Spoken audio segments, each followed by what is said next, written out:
ले आवाज बता दें और क्वेश्चन। हाँ हाँ जो बोलो तो बता देना। पहले स्वयं को जांचे से पहले भी और बचा है ना।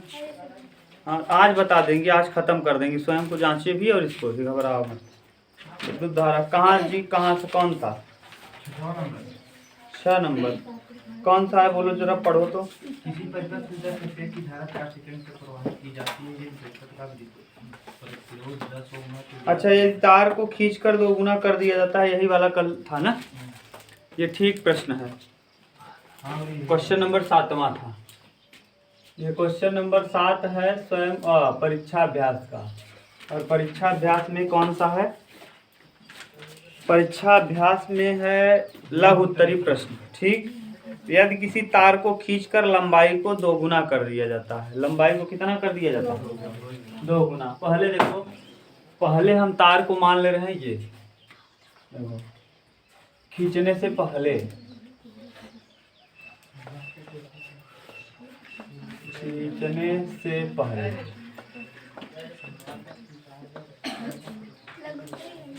हाँ प्रतिरोध, खींचने से पहले प्रतिरोध। ये क्वेश्चन ठीक है, याद रखना। खींचने से पहले प्रतिरोध हम निकालते हैं और उसको हम मान लेते हैं क्या? R1 ना। देखो ये तार है, इतना मोटा है मान लो, ठीक। अब ये लंबाई इसकी मान लो L है, इसकी लंबाई क्या है? L है, कोई दिक्कत? और इसकी एरिया जो है, एरिया इसका A है मान लो, क्षेत्रफल A है, ठीक। तो आप बताओ प्रतिरोध R1, इस पे प्रतिरोध जो लग रहा है, इसमें जो प्रतिरोध लग रहा है क्या लग रहा है? R1। तो R1 बराबर रो L अपान क्या होता है? जहां रो किसको दिखाता है? प्रतिरोधकता को। किसको? रो दिखाता है प्रतिरोधकता को, प्रतिरोधकता। अब प्रतिरोधकता किस पे डिपेंड करता है? तार की प्रकृति पे। किस पे? तार की प्रकृति पे। जैसा तार होगा उसी के ऊपर डिपेंड करेगा। प्रतिरोधकता किस पे डिपेंड करता है? तार की प्रकृति पे। चांदी का तार है, सोने का तार है, लोहे का तार है, किसका तार है, बस, ठीक। अब आप तो ये पहला समीकरण मान लो।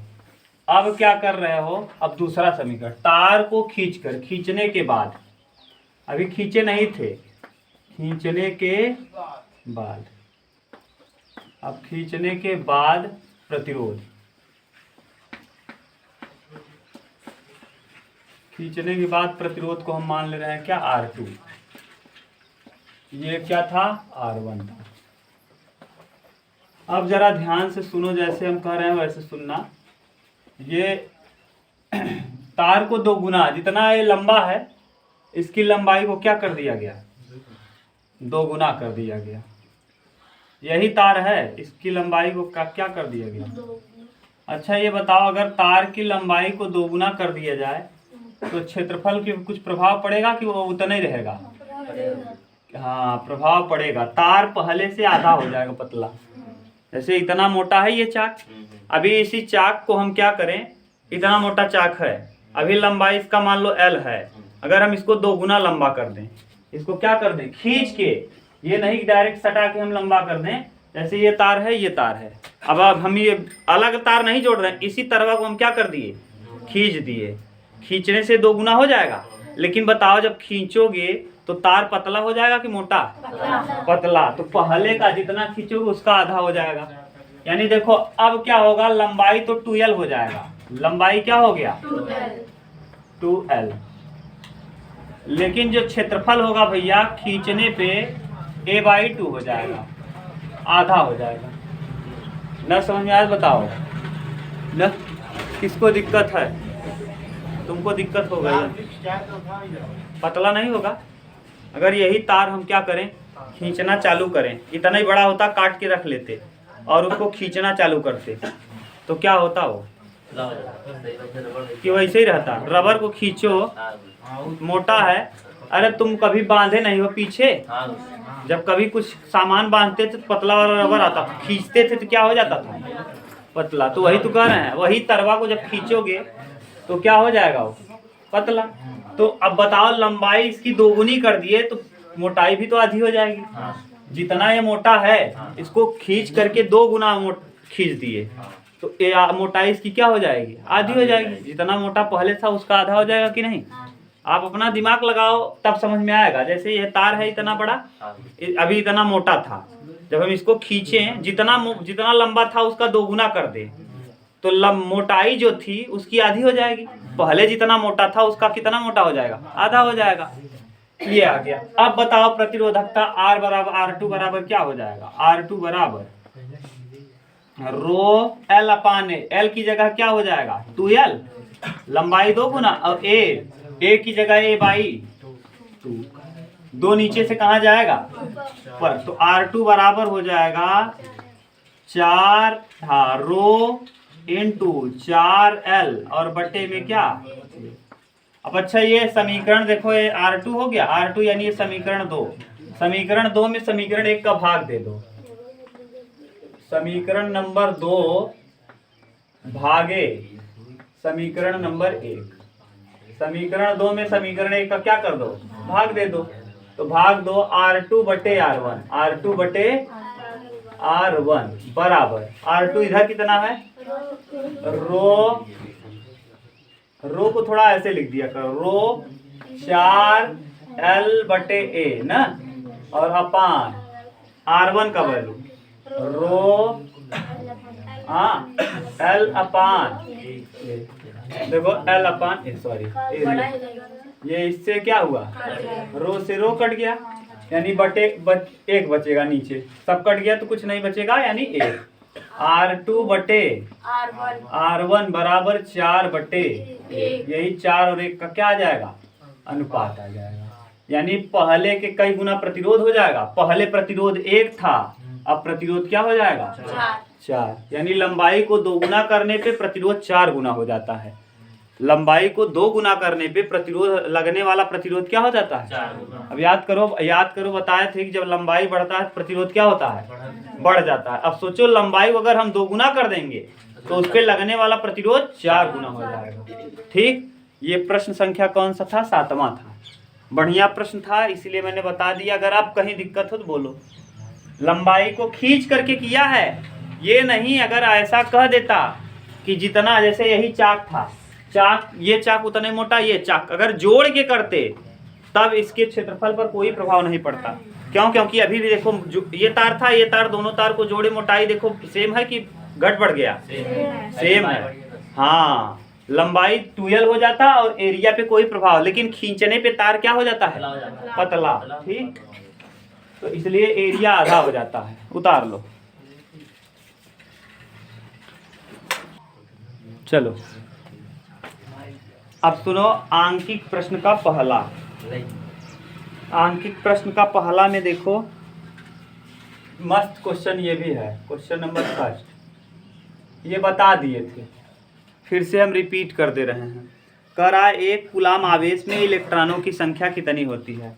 याद करो, ये आपको ऐसे बताए थे कि एक कूलाम आवेश में इलेक्ट्रॉनों की संख्या 6.25 × 10⁻18 ना, इतना बताए थे नंबर ऑफ इलेक्ट्रॉन होता है, इसीलिए आपको झंझना देता है। तो याद करो Q बराबर क्या लिखे थे, Q बराबर N इंटू पूछा है कितने इलेक्ट्रॉन होते हैं, नंबर ऑफ इलेक्ट्रॉन ना, तो नंबर ऑफ इलेक्ट्रॉन Q, एक कूलाम, Q की जगह दिया है कितना, और N पूछा है इलेक्ट्रॉन पर चार्ज कितना होता है, 1.6 गुणे 10 की पावर -19। अब N निकालना है। प्रश्न क्या है जानते हो, एक कूलाम आवेश में कितने इलेक्ट्रॉनों की संख्या बताइए, यही क्वेश्चन है। एक कूलाम आवेश में इलेक्ट्रॉनों की संख्या कितनी होती है। एक कूलाम आवेश में, प्रश्न क्या है, प्रश्न है एक कूलाम आवेश में इलेक्ट्रॉनों की संख्या। ये इंपॉर्टेंट था इसलिए बता दिए। एक बार बताए थे, एक कूलाम आवेश में, एक कूलाम आवेश में इलेक्ट्रॉनों की संख्या, इलेक्ट्रॉनों की संख्या, इलेक्ट्रॉनों की संख्या बताइए। हाँ, संख्या बताइए। अब संख्या बताइए, इसका मतलब हमको क्या पूछा है, एन पूछा है। क्या पूछा है? सीधी सीधी बात, हमको एन पूछा है। तो ये जानते हैं Q बराबर या नहीं होता है, ये सूत्र लिखवाए थे। Q कितना कूलाम दिया है? 1 कूलाम। तो Q की जगह 1, n इलेक्ट्रॉन पर चार्ज बता दिए। तो n बराबर अगर हम लिखना चाहें तो 1 बटे, ये बटे में आ जाएगा 1.6 गुणे 10 की पावर माइनस में 19। अब देखिए, अब हम करेंगे क्या, पहले इसको 19 को तो छोड़ दो, 16 का भाग 1 में दो, 1.6 का 1.6 का भाग 1 में न दे करके हम यहाँ भी 100 का गुणा कर लेते हैं, ऊपर भी, और 100 का नीचे भी कर लेते हैं। ऊपर 100 का 1 में करेंगे तो 100 1 क्या 100, और नीचे जब 100 का गुणा इसमें करेंगे तो ये हो जाएगा 160, 1600 होगा इंटू 10 की पावर कितना माइनस में। अभी बोलो कोई दिक्कत हो तो? क्या किए, 16 में 100 का गुणा किए 1600। अब कई अंक पे दशमलव है? 1 अंक पे। और दशमलव के बाद अगर 0 है तो उसका कोई महत्व क्लियर? हाँ, 10 का कर सकते थे तो थोड़ा सा भाग करने में दिक्कत होता। अब देखो थोड़ा आसान हो जाएगा। अब देखो इसको हम कैसे लिख सकते हैं, n बराबर 100 को 100 रहने दो, ठीक, 100 को 100 रहने दो, और बटे में ये 16 रखो, और यहाँ 10 हो जाएगा क्या, 16 धम्मा 160, और यहाँ 10 के पावर माइनस में 19, ये देखो प्लस 1, पावर में प्लस 1। अच्छा, 19 में से जब एक, ये बेस समान है, अगर बेस समान हो तो घात क्या होती है, जुड़ जाती है। यहाँ माइनस है, यहाँ प्लस है, माइनस प्लस माइनस होता है। तो 19 में से 1 घटा देंगे 18 आ जाएगा। n बराबर 100 बटे 16 गुणे 10 की पावर माइनस 18। अब माइनस 18 है, नीचे से ऊपर जाएगा क्या हो जाएगा प्लस 18, और 16 का भाग दे दो किस में, 100। 16 का भाग किस में दे दो। ये आकाश के लिए इतना कहानी कर रहे हैं, डायरेक्ट हम करते हैं अभी, हाँ डायरेक्ट करते, लेकिन अभी वो कंफ्यूज है कैसे गुणा कर दिए, उसको छोटा छोटा बताना रहता है। 16 का भाग दो, 16 85, 16 छक्का, हासिल लगा कितना 4, नहीं जाएगा, दशमलव बढ़ाएंगे 16 दूना 32, कितना आ जाएगा 8। अब यहाँ 16 पंचे 80, ठीक, कट गया कि नहीं, ऊपर आ जाएगा 6 n बराबर, इधर लिख दें n बराबर 6.25। अरे अंक दशमलव के बाद एक एक अंक पढ़ते हैं, 25 नहीं। और इंटू देखो ये नीचे से कहाँ जा रहा है, तो ये माइनस है तो क्या हो जाएगा, तो 10 की पावर प्लस में। यानी अगर आपको 1 इलेक्ट्रॉन का झटका लगेगा तो इतना आपके अंदर आवेश प्रवाहित कर जाएगा, झंझना देगा एकदम, समझ गए। यानी सोच लो 10 की पावर 18, गिन लो, इकाई दहाई सैकड़ा हजार 10,000 लाख 10 लाख करोड़ 10 करोड़ अरब 10 अरब खरब 10 खरब, उसके बाद गिनती भूल जाओगे। 18 बार 0 को पढ़ना है। सोचो इतना खरब आपके अंदर क्या प्रवेश, खरब से भी ज्यादा जोड़ना चाहो तो कितनी 0 लगा दो, 6 तो है यही है, 6 दशमलव को छोड़ दो, दशमलव से हम क्या लेना देना, 18 बार 0। अच्छा ऐसे लिख लो, 6 का गुणा 1 में करेंगे तो 6 1 2 3 4 5 6 7 8 9 10 11 12 13 14 15 16 17 और कितना 18, और 625 लिख दो तो 2 दशमलव हटा दो। क्यों बोलो, क्योंकि ये देखो 2.5 है, 18 में से 2 दशमलव हटा देंगे तो 16 ही बचेगा।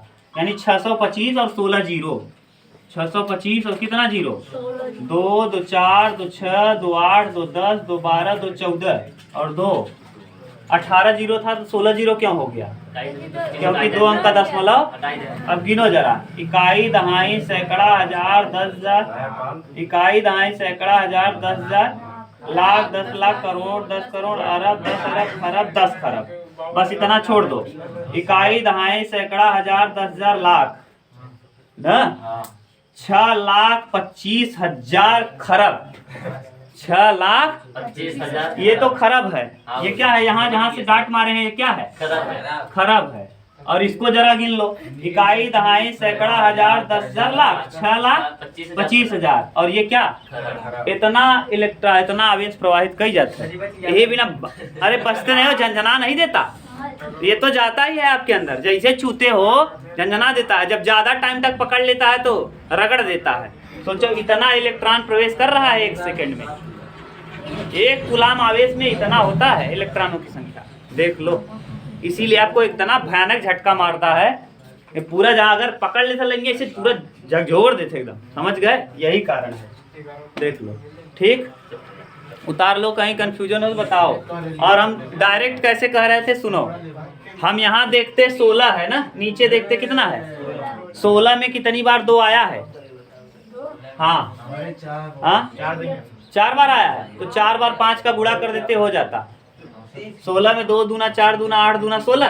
तो हम कैसे करते देखो, 5 5 5 5, और नीचे क्या करते, 16 है तो 16 को हम इसे लिखते 2 2 2 2, और यहाँ 5 5 5 5, देखो 5 दूना 5 दूना 5 दूना 5 दूना 10 10 10 10 10 4 बार, यानी 4 0 लग जाता, 5 5 25 5 125 5 600, तो 625 ऊपर आ जाता और नीचे आता कई जीरो, 4 जीरो, 1 2 3 4, लेकिन 1 ठू दशमलव हट जाता, तो कितना जीरो बचता, 3 जीरो ना, और कितने अंक पे दशमलव लगा देते, 2 अंक पे, क्योंकि एक ऊपर पहले से था।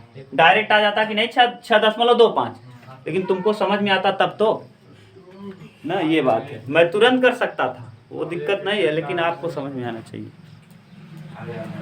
घबराओ, चलो है। अब आप पहला हम बता दिए, दूसरा तीसरा सिंपल है ना, आंकिक प्रश्न का दूसरा और तीसरा क्या है। अब हम चौथा देखें, हाँ गधा, चैप्टर नहीं, यही मेन है।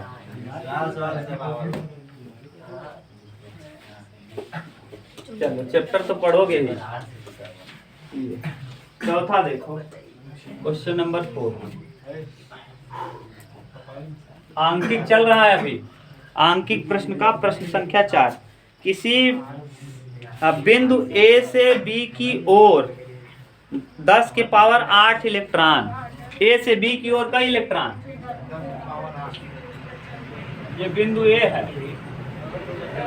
और ये बिंदु A से B की तरफ, A से किस तरफ, 10 के पावर 8 इलेक्ट्रॉन 10 के पावर 4 सेकेंड तक के लिए n बराबर दे दिया है। देखो इलेक्ट्रॉन जा रहा है, कहाँ जा रहा है, A से B की तरफ, कितना, n बराबर 10 के पावर कितना 8 इलेक्ट्रॉन, और t बराबर कितना सेकेंड के लिए, 10 के पावर -4 सेकेंड। सेकेंड से हमको पता चल गया कि टाइम है ये, और नंबर से हमको पता चल गया कि n है। ठीक, इतना सेकेंड में प्रवाहित होते हैं। कितनी विद्युत धारा किसी दिशा में प्रवाहित होगा, कितनी विद्युत धारा और किस दिशा में प्रवाहित होगी, विद्युत धारा पूछा है। तो अच्छा ये बताओ, विद्युत धारा I बराबर क्या होता है, हाँ I बराबर हमसे पूछा है, I बराबर क्या होता है भैया, Q बटे T। अब Q तो पता नहीं है, लेकिन हमको Q बराबर भी पता है, Q बराबर होता है N into E, N into कई बार, तो Q की जगह पुट कर दो, I ऐसे रहेगा, Q का वैल्यू बताओ, N ही है, N इंटू E, और बटे में क्या T, N का वैल्यू बोलो जरा, 10 के पावर 8, इलेक्ट्रॉन पे पावर आप जानते हो 1.6 into 10 to the power -19 coulomb, और टाइम दिया है 10 के पावर -4। I बराबर, ध्यान से सुनो, ये देखो है 19 है, ये बेस समान है क्या, तो घात क्या होगा, जुड़ेगा। 19 में से 8 घटाएंगे, क्योंकि ये माइनस है और ये प्लस है, माइनस प्लस घटता है, तो यहाँ लिखेंगे 1.6 इंटू, अब 19 में से 8 घटाओ 11 आ जाएगा, 10 के पावर माइनस में यही आएगा ना घटाने पे, और बटे में 10 के पावर 4 है, नीचे से जब ऊपर ले जाएंगे पावर माइनस है तो क्या हो जाएगा, तो 10 के पावर प्लस में 4। फिर देखो बेस समान है तो घात क्या होगा, जुड़ जाएगा, 11 में से 4 जाएगा 7, तो 1.6 गुणे 10 की पावर -7, क्योंकि 11 बड़ा था। इतना एम्पियर, इतना एम्पियर। ये तो आ गया विद्युत धारा। आपसे पूछा है किस दिशा में धारा बहेगी, जरा बताओ धारा किधर बहती है। धारा इलेक्ट्रॉन के बहने के, तो कहां से कहां धारा जाएगी, बी से ए की दिशा में।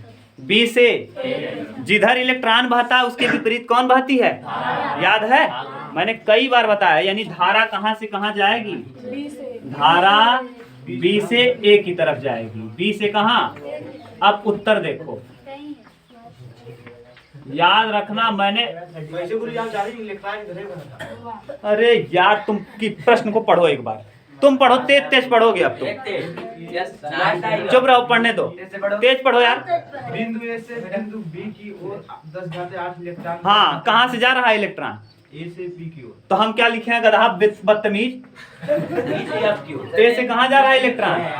तब क्या यार तुम प्रश्न को पढ़ते नहीं हो, मुझसे कहते हो कि सर जी कहाँ से जान गया। उसमें खुद कहा है कि बिंदु ए से बी की ओर क्या जा रहा है, तो इलेक्ट्रॉन के हाँ, तो कहाँ कौने ओर ही जाता है इलेक्ट्रॉनवा, किधर जाता, ए से, तो धारा किधर बहे, कैसे तू जान गया, कैसे जान गया। हाँ, तब अब वही जान गया। यही तुम मुझसे पूछते हो कि सर जी कैसे जान गया, तो हम क्या बताएं। उसमें दिया है कि ए से बी की तरफ इलेक्ट्रॉन जा रहा है, तो धारा बी से ए की ओर जाएगी। अब तुम पढ़ते नहीं हो, कान नहीं देखी तब से कहुआ पढ़ ले, मान लागत कान लग गया कहुआ, क्या आदमी। चलो 6 नंबर क्वेश्चन इसलिए आपको नहीं आ रहा है क्योंकि ये सूत्र अभी हम आपको बताए नहीं है। अगला टॉपिक जैसे ही आप पढ़ोगे विद्युत धारा का ऊष्मीय प्रभाव, तो वहाँ W बराबर V इंटू टी होता है सूत्र, और V बराबर IR होता है, तो IRT हो जाएगा। ऐसे सूत्र वहाँ बनाते रहेंगे, घबराओ मत। लेकिन अभी हम बता दे रहे हैं, दिया है तो बता दे रहे हैं, लेकिन ये है किसका, विद्युत धारा के ऊष्मीय प्रभाव पर आधारित। ठीक, इसको यहाँ अगर मैं रहा होता तो इसको यहाँ नहीं देता, लेकिन क्या करोगे, किताब वाला दिया है तो देख लो। किसी परिपथ में 10 एम्पियर की धारा I दे दिया, I बराबर कितना एम्पियर, 10 एम्पियर। टाइम दिया है 4 सेकंड, और हाँ तक प्रवाहित की जाती है। यदि परिपथ का प्रतिरोध 10 ओम है, परिपथ का प्रतिरोध कई ओम है, 10 ओम है। R बराबर दिया है कई ओम, 10 ओम। हाँ, और 2 ओम दिया तो 2 लिख के हल कर लेना, कोई दिक्कत नहीं। तो ज्ञात कीजिए परिपथ में कुल इलेक्ट्रॉनों की संख्या। इलेक्ट्रॉनों की संख्या कैसे निकालते हो, जब Q पता हो और T पता हो। ठीक, और क्या कहा है, उत्पन्न ऊष्मा। तो पहले आप निकालो, क्या पहला प्रश्न क्या पूछा है, n यानी इलेक्ट्रॉनों की। तो n बराबर देखो, आप जानते हो Q बराबर होता है n इंटू ई, n इंटू। अगर हम n निकालना चाहें तो Q बटे ई करेंगे, क्या Q, अगर हम n निकालना चाहें तो n बराबर Q अपान ई, यही होगा। लेकिन यहाँ तो डायरेक्ट अगर दिया होता तब इसमें इलेक्ट्रॉन की संख्या दिया है, तो अब I बराबर एक सूत्र और पढ़े होंगे आप, I बराबर Q अपान, सही है, I भी पता है, T भी पता है, Q निकालना है। तो रखो पहले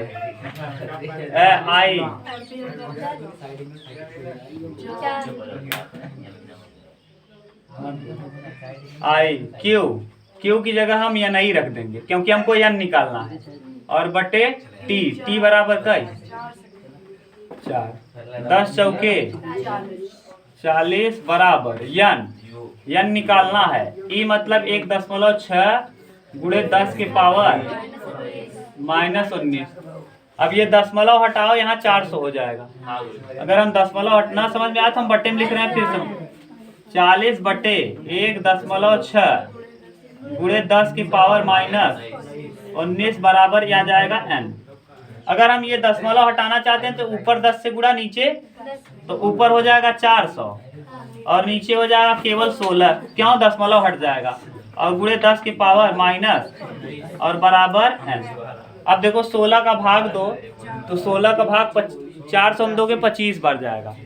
अब तुमको आता है कि नहीं मैं नहीं जानता, लेकिन मैं कैसे किया बता दे रहा हूँ। 16 का भाग 25 बार दोगे तो आ जाएगा ना। कर पाओगे कि भाग दें? ले लोगे? चलो बहुत बड़ा हाँ 400 को कटा दो ऐसे 200 और यहाँ कितना 8, फिर कटा दो इसको 100 और यहाँ कितना 4, 25 चौका। अब सही है 25 और ये देखो नीचे से ऊपर जाएगा तो 10 के पावर प्लस 19 हो जाएगा और n आ गया। यही पूछा था पहले n। अगर यहाँ दशमलव लगाया होगा तो यहाँ 20 कर दिया होगा। ठीक, अगर ऐसे दिया हो तो इतना उतारो। अभी और आगे जो दिया है उसको बताते हैं। उतारो पहले इतना। चलो अब ऊष्मा पूछा है। ऊष्मा ध्यान से सुनो भैया। ऊष्मा अभी आप लोगों को नहीं पढ़ाया है, हीट ना। जब आप लोग आगे वाला चैप्टर जैसे ही पढ़ोगे विद्युत धारा का ऊष्मी प्रभाव, तो वहां एक सूत्र होता है W बराबर V into Q, V into T, ऐसे भी लिख सकते हो। और V बराबर आप IR जानते हो ओम का नियम से, तो W बराबर हो जाएगा IRT। I भी पता है, R भी पता है, T भी पता है, W पूछा है। अच्छा ये W बराबर होता है V इंटू टी। अब आप कहेंगे कैसे, तो आगे हम पढ़ाएंगे। पहले ही सूत्र यही है। अगर पढ़ना चाहो तो एक पेज पीछे करो, देखो दिया होगा ऊष्मा न, किसी चालक में प्रवाहित कितना विद्युत धारा कितने समय के लिए, वही क्या कहलाता है ऊष्मा, विद्युत ऊष्मा। तो V बराबर ओम का नियम क्या था IR, तो V की जगह IR रख दिए, T पहले से था। तो W V I का वैल्यू बोलो 10, R का वैल्यू दिया है कितना 10 और T का वैल्यू 4, कितना आ जाएगा W बराबर 4, कितना 400 जूल, ऊष्मा का मात्रक जूल। बस यही दिया होगा। हाँ, कार्य ऊष्मा ऊर्जा सबका मात्रक क्या होता है? उतारो। हाँ हाँ।